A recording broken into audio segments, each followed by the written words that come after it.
Have the Colorado Avalanche shored up their depth with the signing of Victor Olofsson?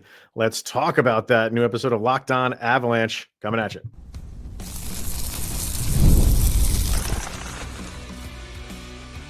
Your Locked On Avalanche, your daily podcast on the Colorado Avalanche.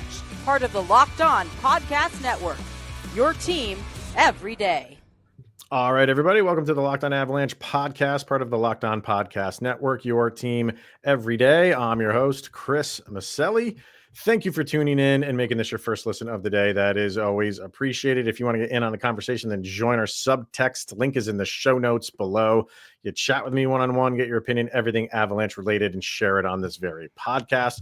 Joining me today in the guest seat, you know him from before, Mr. Zach Pearson is here.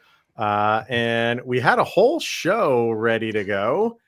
And literally minutes before we were set to record, some news drops. So we had to reevaluate things. Are you ready for this, Mr. Zach?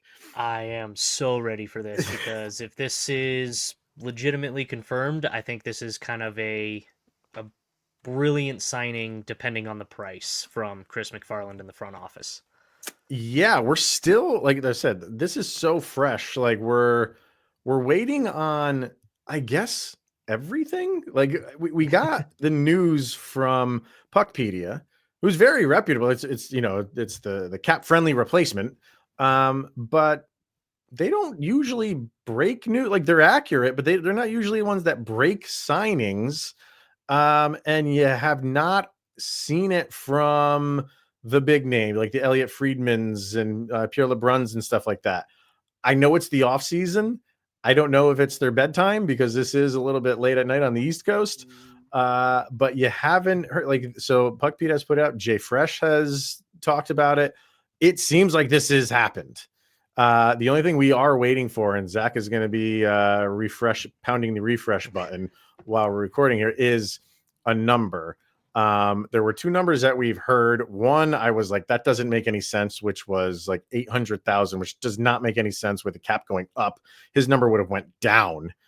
That doesn't make too much sense. But you saw another one, which is in more of the realm, which was what? 1.5 million, about the 1.5 million range, which was, to give some credit, DNVR put that one out. So still not certain, but that's what I'm seeing right now is maybe 1.5, which I think kind of fits for what his role, what his past production has been. I think that could be, and still a good signing. I don't hate that number if that comes in as accurate. Well, let's talk about that. His number last year was just over $1 million. So you would, that, like I said, with the cap going up, you would think his number would go up a little bit, not like this massive jump.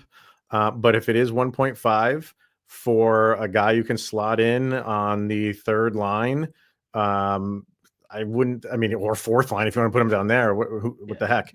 But you'd think you'd be getting a guy like this to put him in on a third line. It does seem like it's a 1-year deal, which this would be the second year in a row where he has a 1-year deal. Last year it was with Vegas. But just the type of player that he is and what he could bring to the Avalanche, I like it. I want to hear your thoughts on it too. I agree. I like it a lot. I really feel like so we kind of talked about this a little bit as we found out the breaking news and pivoted the show, but 23-24 was a pretty rough year for Victor Olofsson, which you can see on this graphic that we just popped up if you're watching on YouTube. But the year before that, he was solid. It wasn't like, he's always been a pretty consistently good player with one down year on a Buffalo Sabres team that didn't have a great year in general. It'll be really interesting to see. I'm very curious about this offense versus defense versus finishing graph with how much his defense shot back up with finishing, because if he could be a defensive forward, be a 200-foot kind of player in that bottom six role, I think that's going to really kind of benefit a lot of what we've got in the bottom six right now. And I'm very excited to see if that's a fluke or if that's what he's going to be kind of moving forward. Yeah, I think the rub on Olofsson is good at a lot of things, but also maybe inconsistent on a lot of those things too, with the exception of his shot. His shot is elite.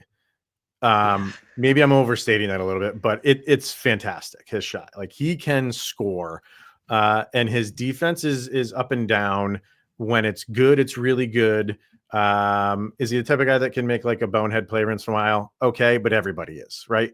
And you saying that in the 23-24 season was a down year. Yes, it absolutely was. You have to keep in mind all the seasons this guy played for the Buffalo Sabres. Yeah. And, you know what I mean? Like, and I hate to just knock the Sabres, but you kind of have to sometimes. And for what he did on a Sabres team, which has just been, you know what, for the past, like 18 seasons now, is pretty darn good. And then he goes to Vegas for 1 year. So the thing that jumps out to me, and whatever, call plus minus what you want. It's a fun debate to have. But if you just look at his plus minus, throw away his rookie season of 18-19, which he played 6 games and was a +1. Everything else, he was a negative and deep into negative, -23, -16, -23. The 1 year he plays for Vegas, a good team, +17. Yeah. So this is, get a guy who's got the skill on a better team, and you can see what he can do. He showed you last year in Vegas, a solid year in Vegas. He did in Vegas what you wanted him to do. He's a depth guy. The Avalanche want him to do that here and fill out that depth role. I'm even looking at this JFresh thing that we have. They have it at $800,000 too, which I think that's a little bit premature. Whatever. We'll get the number when we get the number. Sometimes that's the last thing to show up. It takes forever to show up. I don't know why, but all I care about is they got him. Clearly the number is what it is. They have enough to sign him. They're going to sign him to, something that fits in within the cap. So the number is what it is. We'll figure that out. Just as in terms of the player, what he can bring. And you saw a little bit of it on a good team in Vegas. Transfer that over to a good team in Colorado, and you got to feel good about the signing. Absolutely. And to your point too, with the like how well he's done, granted plus minus obviously, as you said, can kind of be a misleading stat, take for it what you will, but the big thing that I also see looking at kind of some of the more metric numbers that he has as well, he's always above the 50% in the Corsi 4. He always does a really good job of, it seems like he's pretty often in the offensive zone, right? He seems to be a player that keeps that puck, keeps that possession in there, has some good shots. NHL Edge has a really cool, like, choose where you want to see his shots from. And the mid-range shots, he's really high shooting percentage in the mid-range shots. Like 89th percentile in goals and 73rd percentile in shooting percentage. So, I mean, these are things that I think really stand out to me that make me feel like on a solid team with some better backing than, and again, not to trash Buffalo, but they've kind of deserved it over the last couple decades. I do really think this is the kind of signing that can bolster that Avs depth, and this turns you from like, I strongly believe the Avs were a contender regardless of what they did with depth. I think this really gives you a nice boost to that bottom 6 that can help out immensely. Yeah, and, you look, I'm on the Edge site still. If you look at his speed burst, he's not the speediest guy, which the Avs love speed. I mean, he can keep up with the Joneses. That's not the problem. He's not going to blow you away with his speed. It's his shot. His shot. There'll be moments where it's like that Denzel Washington meme of like, okay, like I didn't know you had that in you. Like it's there's going to be some shots that he scores where it's like, that is Nathan MacKinnon just makes goals look aggressive and angry, and you know what I mean. We've all seen Nathan MacKinnon goals. Olofsson will give you that. So he's got scoring on the mind. I don't where it could be interesting for him is he could slot in that power play 2 spot. I could see that. It's possible. Sure. It is possible. It could be one of those things where if they're struggling, like if the power play is struggling, not power play 1, but if they want to maneuver things around in power play 2, you could throw them in there just to give teams a different look and see what happens. You know what I mean? So, and that's another part of his game that I like is they could use him in different spots, and he's a little bit versatile in that aspect. So everything about it, yeah, you gotta like, and me, I am a Chris McFarland defender, and I've always said when there's a need, he goes out and gets it. We can talk about if those moves have worked out. Sure, some of them have not. How is that any different than any other team? You want the moves to work out, but here is another need that the Avalanche needed in some depth, and he goes out and gets one of the better remaining free agents on the market. And potentially for a good price. I'm really hoping that we get a official contract number here soon. But I think that's the other thing is the Avs are so hard up against the cap. It's really nice to see that they are finding the pieces that fit in, I think, well with what they're trying to do. As you said, address the need within without they didn't do anything so crazy in the beginning of the off season that they weren't able to do this move now. So I got to appreciate that kind of move as well. I too am a Chris McFarland defender. Good man. fully on board with calling him out if he blows everything up and we're 100%. Out of contention. But absolutely, yeah, I think he does better than people give him credit for. And while we don't know the number, and like I said, you're going to be on that refresh for the duration of the episode. The Avs were like $2.5 million, I think, left in cap space. So it would come in below that. I mean, they can go over right now, but I don't think they would for someone like Olofsson. And then that should be it for them, unless they make some trade. You would think that could be it for them. Yeah. Who knows? We'll have to see. So, all right, you're going to keep monitoring the socials. We're going to get a break in here. And the Detroit Red Wings did something that made me think, everybody in the Avalanche that deserves their number retired that has not. So let's talk about that, and we'll do that next. First, let's hear from Game Time. And have you ever decided at the last minute to head to a ball game with friends or family? Maybe it's game day and you suddenly realize you want to be in the stands. That's exactly where Game Time comes in. It's the easiest way to grab last minute tickets without the stress.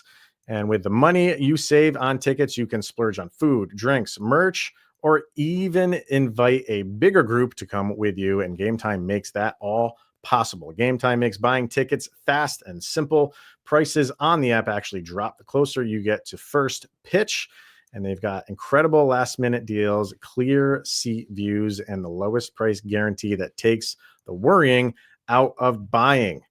So take the guesswork out of buying tickets with Game Time. Download the Game Time app, create an account, and use the code LOCKEDONNHL for $20 off of your first purchase.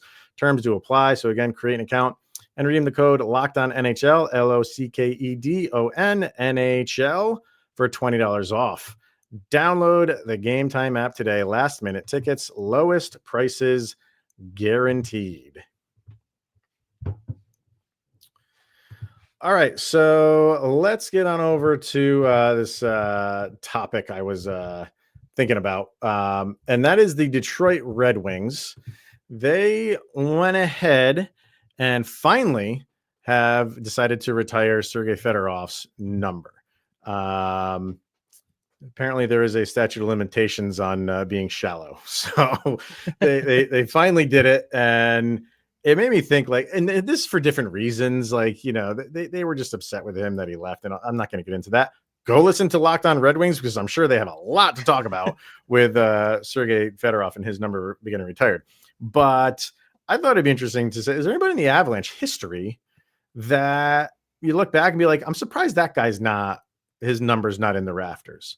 And I think for I say 10 to 15 years from now, there's going to be a handful of guys that are 6 up there now You're gonna get Landeskog, you're gonna get MacKinnon, you're gonna get Makar, you're probably gonna get Eric Johnson. Yeah. So that's 4. You would have gotten Miko if he hung around. That would have been 5. So so at least 4 you're getting. That's in years to come. But right now, the Avalanche have 6 guys up there. That is Joe Sakic, Peter Forsberg, Milan Hajduk, Patrick Waugh, Adam Foote, Ray Bork. So I'll throw that question to you, sir. Is there anybody that has played for the Avs in those last 30 years that you're like, he should be up there? There's not. It's kind of a tough one for me. So, especially too, like, I am a number retired should definitely be a very difficult thing to have done. Like, you've got to really make yourself stand out.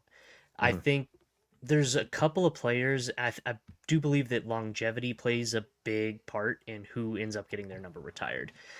Beyond just like, because you can have some people that everybody loves, had a really good short stint. Right. Because I can imagine in the future some people will be saying after he retires that Kadri could be one that like people will talk about because they love so much that short time What he he was with did. the Avs. Sure. I really think the only two I could, and really it's more so one, I think I might put Tanguay up there. I Hmm. really like he felt like a core piece of the team just for such a long time. He was such a key component, a keystone kind of guy. Like it felt like you could rely on him to be there when the moment, like whenever the moment needed it. Yeah. So I definitely think that he's one.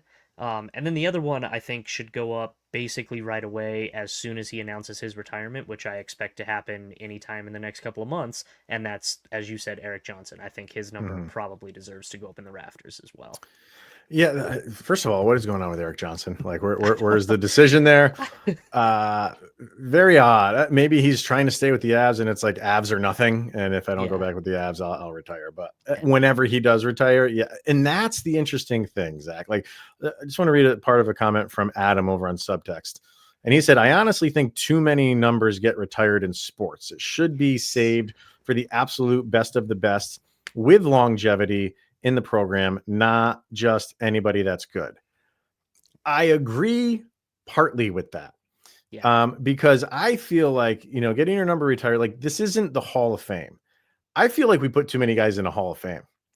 That too. Like it's the like, and you hear that phrase all the time. It's the Hall of Fame, not the Hall of Very Good. Like and baseball drives me crazy because baseball is like, well, we have to put somebody in every year. No, you don't. Like, I know you lose a lot of money in Cooperstown if you don't have that big event, and I think that's why they do it. If guys are like fringe, they'll put some guys in. But it's okay if you don't have a guy going into the Hall of Fame in any year, because it should just be for the elite of the elite. For a number getting retired, I hold a different metric for that, and I think Eric Johnson's a great example. Is Eric Johnson going in the Hall of Fame? Doubtful. Oh, Is he an all-time Avalanche player? Yeah, it's just because of what he hung around with this team for so long. Like, we can go into that and all the reasons why. And I feel like it they don't have to be the best of the best to get your number retired. And some strange part of me is like you said, when Eric Johnson retires, I kind of feel like in some weird way, again, this is going 10-15 years down the road, someone like Logan O'Connor could get his number yeah. retired. Fan favorite, works his butt off, does everything he was supposed to do on the ice, undrafted, like guys like that. I want to see have their number retired. Throw some, because that's where those guys are going to get noticed, not when it comes to Hall of Fame voting, right? So yes, I agree. Like, and having said that, like there's got to be some clout there too. So does Tanguay deserve it? I think he is very close. Yeah. Very close. Someone, Shorzy over on Subtext said Paul Stasny.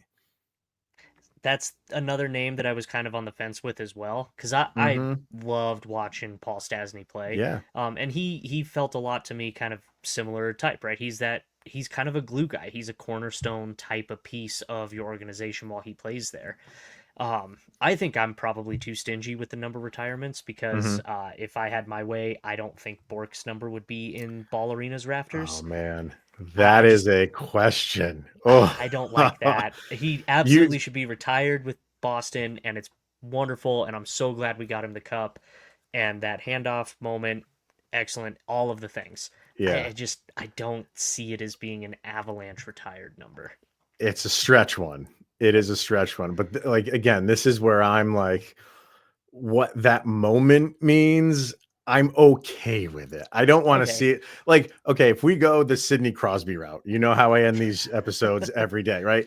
If that happens, and the Avs win a cup with Sidney Crosby, they got to put him in the rafters because I that's don't think so. exactly what Ray Bork did. It's I don't think exactly so. what, well, I shouldn't say it's exactly what Ray Bork did because Yeah, that was the because only cup Ray Bork won. Crosby's Crosby got has what, cups. three or four I think he's at already? three. I think He that's three. can't Yeah. have his number retired. No No, way. but that's what they've opened themselves up to. When you bring True. legends in, and if you win the cup with the legend, you got to throw them up there. But that those are stretches, and Yeah.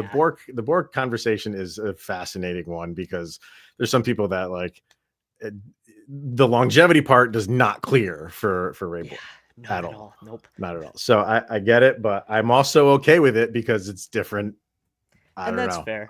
Like I said, Yeah, and I don't know that I really have that many names. Tanguay and Stasny are two that I'm kind of like, yeah, I could see that being yeah. ones that they could consider. I don't really know that there's anybody else that I'm like, yeah, you've got to put that name up there. No, I mean, Stasny was like it. He was the guy before this whole crop of Gabe Landeskog and Nathan MacKinnon like came along. He was their guy. He was their all-star, Yeah. and it was him. You know, you had Hayduk and stuff like that, but you know, Stasny was the up and coming rising star, and he performed for them. He did very well for them. So Adam says definitely has to be Alex Tangay or Cody McLeod. He put in there. Okay. That was one name that I hovered on for a second and went, no, I don't think I could actually justify I it don't if think I I could threw do his that name one. out there. But I do like that someone else said it because Yeah. I love. There's nothing to me better than the memories, like when it comes to just like random glue guys like that. Right by McLeod, right by McLeod, right by McLeod. Like Yes. just so great. Yeah. I put him on my 30 best players in the last 30 years list. It was really not a question to do that. Some people was wondering why. But I would not go as far to put him in the rafters, although he was enjoyable to watch. Hey, I could listen to justifications. I don't think I could get Sure. there, but I could hear him out. Yes, I will hear you out and then shut you down. So. All right, so let's get to some more. You mentioned memories of Cody McLeod. Yeah. Let's get to a couple more memories. I didn't get to the subtext people with that, so I want to hear from them and from Zach. Let's hear some memories that he's got over the last 30 years of Avalanche hockey, and we'll do that next. Let us hear from FanDuel. August 26th, Zach. Is that any day for you? Got a birthday or anything that day? Ooh, No, let's see. no, nothing going. No, not Nothing going on particularly. that No. day. Well, now you do. It's officially FanDuel Futures Day. It's a brand new holiday for football fans who who live for bold predictions and preseason hunches. For 24 hours only, FanDuel is giving you deals on NFL season predictions. So whether you're calling your MVP, eyeing a long shot division winner, or ready to crown your Super Bowl champ before week one, this is your moment. NFL MVP. Who you got for that this year? You think about that? Ooh. No, I haven't put a ton of stock No. into that one yet. Okay. It really depends, I think. There's a couple that I'm out there. If Joe Burrow plays like he did last year, I think he should be a lock. Just happy you didn't say Patrick Mahomes. No, God no, I can't. Nah. Can't do it. Visit the FanDuel app today and start planning your future bets now because Futures Day is one day and one day only, August 26th. FanDuel, go check them out. Play your game. All right, so let's get to some more moments here from the last 30 years of Colorado Avalanche hockey. Like I said, I have some people from Subtext chimed in on this. Real quick, any update on the money front? Nothing yet. Nothing yet. A couple more sites have posted it. Everybody said no. No number. Okay. Denver Post is now reporting it, but with Okay. no number or anything. Okay. The number, I don't know why. The number is always the last thing to come in, but whatever. All right. So you definitely got, I mean, you're an avid Avalanche hockey watcher. So well, actually, there was something that I brought up in the last episode of game 82 between the Avalanche and the St. Louis Blues of the winner gets in, the game of pylon after Landeskog scored that empty netter. And then you proceed to tell me you were at that game. Yep. Can you describe the feeling in the arena? I can't imagine. I feel like start to finish, it was just a giant electrical buzz through the entire building, just nonstop. And the Avs had handy control of that game. Like that was their game for sure. Obviously, St. Louis needed to try and pull the goalie even down. They were down 4-1, I think. And then that was the empty netter that went in that preceded the dog was it pile, 4-1? I think, okay, right.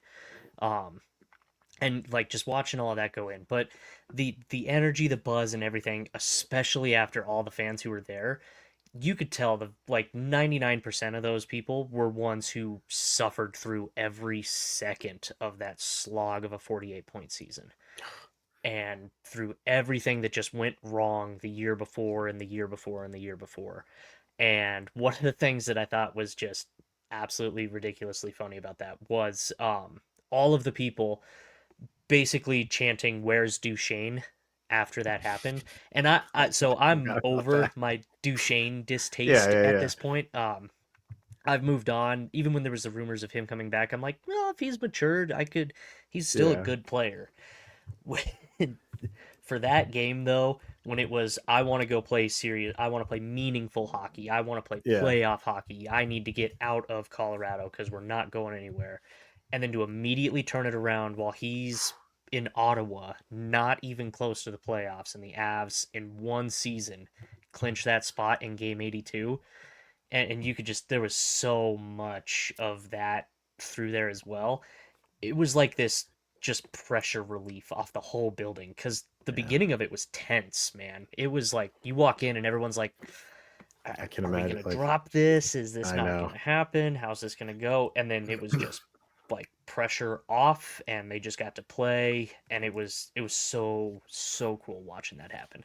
It was just the fact that they were in that position to potentially make the playoffs after the season before was almost like just win or lose, you feel good. Yeah. Of course you want to win it because you want to get into the playoffs, and that just makes the moment even better. But the fact that they were in that position 1 year removed from an absolute dumpster fire was incredible. I'll get to a couple of subtext people, and I'm sure you have other ones, but because Madam Battleaxe put up the only memory for me is when Wah had an impromptu boxing match at center ice with Chris Osgood in 1998. Best non-April Fool's joke ever. And my second would be when Blink-182, All the Small Things, became our anthem. Yeah, that is true. That is true. And you know, they took that away, and I'm okay that they took that away because now it's part of that era. It hasn't been something that has just gone on and on and on and just, you know, loses its luster. Now, if they ever bring it back for, like, if there's a big moment, if you're like in the Stanley Cup final and it's game 7 and they're about to win and they bring it back, it just has even so much more meaning just for that like one moment. So I actually like the fact that they took it away. So Vargar had a good one, and he said Maxi's post-game on ice interview with Landeskog. So it gets him every time. Oh yeah. So the Peter McNabb interview, that was a good, especially again, fast forward and everything, you know, what happened to Peter McNabb, just again, holds more weight, holds more value. Oh yeah. After that happened. That's a good one. No, that moment chokes me up a little bit every time too. Doesn't it? Sure. Yep. Doesn't it? Because, and he was sick then too. So he looked, you know, he was thin, he was a little bit frail, but he was there. Yep. He was there. Let's see. Kay has one here. There's a few. She has the game 82 win. Landeskog crawling off the ice when his skate blade came off. Nate helping drag him as time ticked down in Game 6 versus Tampa Bay. Yep. That Was another moment. because you're watching that, just like go. That was a great one. He said being up to watch the triple overtime winner by Yui Crew. Okay. Which I don't know how old Kay is, but I was 14 at that time and I stayed up. Probably shouldn't have been. But I was up. I was up for that. So I'm sure you got others you want to get to? When was the Yuri Group 3-0? What year was that? That was the first year. That was their first year. Yeah. I was gonna say, because I know I've heard of it, but I was 5 when that happened. Oh, really? So yeah, that one I did. That one I can't claim to remember whatsoever. Yeah. The first You got Stanley Cup others? victory. Yeah, the one I would like to bring, and this one's kind of more tangentially, but there was a song that was played on the radio here in Denver through the 2001 Stanley Cup final. And they took the Devils went down to Georgia, but turned it to the Devils came down to Denver. Oh, And nice. like had a full blown. I had the lyrics at some point, but I lost the page that had them. But I mean, Really? it was great. I'll have to find it and send it to you. We'll post it out or something. Okay. But it was like I remember hearing that on the radio everywhere we drove around, and it's boy said my name's Patrick, and it might be a sin, and like the whole thing they do. The whole it was just beautiful. The whole So, song, like it still pops in my head randomly some days when Really? I'm just at work or something. I'll be like, "Yep, I remember that." And What that's year another was one that that? just stuck. That would have been the 2001 Cup that was final. in 01. See if you Yep. can find that, because that would be fun to put up.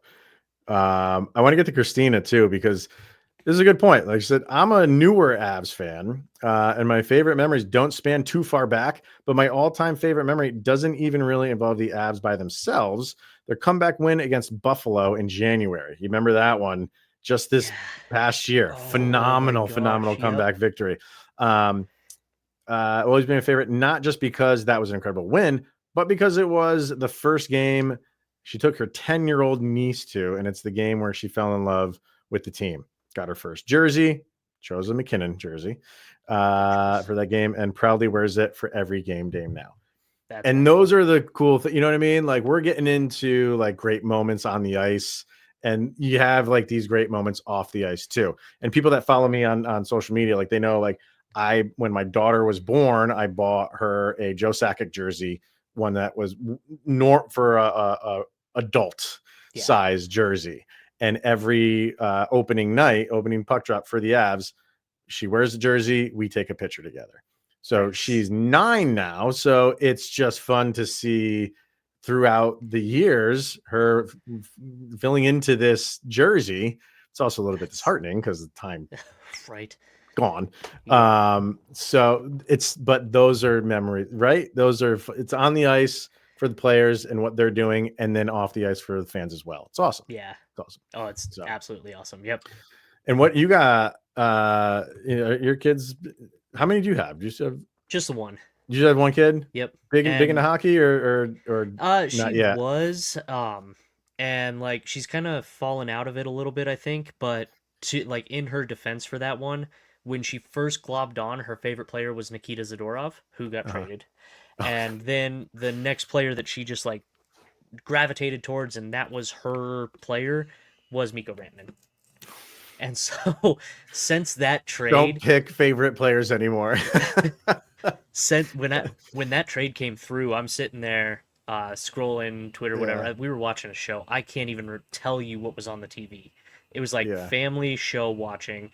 All of a sudden, my phone's just going off, and it's Mikko Rantanen traded. Mikko Rantanen traded. I said that. I swear, tears immediately in her eyes, and she tried to hide it and look away. I'm like, I'm really sorry. I know. No. Oh, that's horrible. So, yep. Don't tell her about guys named Nathan MacKinnon or Cale Makar. Right? Yeah. We don't. We're not allowed to know about them. All right, man. That is going to wrap it up. Why don't you tell people where to find you? Because you do some work in the Colorado, the state of Colorado. So yeah, if you are a fan of Colorado outside of just the Avalanche, then check out at Mile High Bourbon, as you can see on the screen here. I do a bunch of work just Colorado craft related. So if you follow me on social media at Mile High Bourbon, you can check out my podcast on YouTube as well. It is all Colorado focused. I've actually got a sports analytics episode that should be coming up here in the next day, and that one guy started the business here in Colorado and has been doing really well with that. So stoked to be doing that. But yeah, follow me everywhere at Mile High Bourbon. Check it out, and yeah, you can learn some cool things about Colorado and Colorado's craft beverage scene as well. Love it. I'm gonna be looking forward to that one, man. Definitely. Yeah. All right. So yeah, that's gonna wrap it up. Feel free to comment and one last refresh. Anything yet from Still nothing. Nothing. The All last right. thing I saw was still from Denver Post. Let's see. Denver Gazette is now posting it, but still no dollars. Okay. No So it seems like dollars. the signing is a definite. The dollars we're waiting for, which is after that. Okay, so Hold on. Puckpedia has officially updated the logo on his page to the Avalanche, but still with no cap hit. Okay. So maybe by the time you're listening to this in the morning, you'll know that number. But if anything else comes about of this, we'll talk about it on the next episode, which make sure you tune in to that one. But for this one, thank you for making it your first listen of the day. Zach, thanks for joining once again. Very much appreciated. So thank you, everybody, again, for tuning in and making it your first listen. All right. I am Chris Maselli. He is Zach Pearson. This is the Locked On Avalanche podcast. Proud of you, Zach, because you made it through another 24 hours. We're that much closer. Sidney Crosby being with the Colorado Avalanche. You know it. I know it. Yes, you're on my side. Yeah.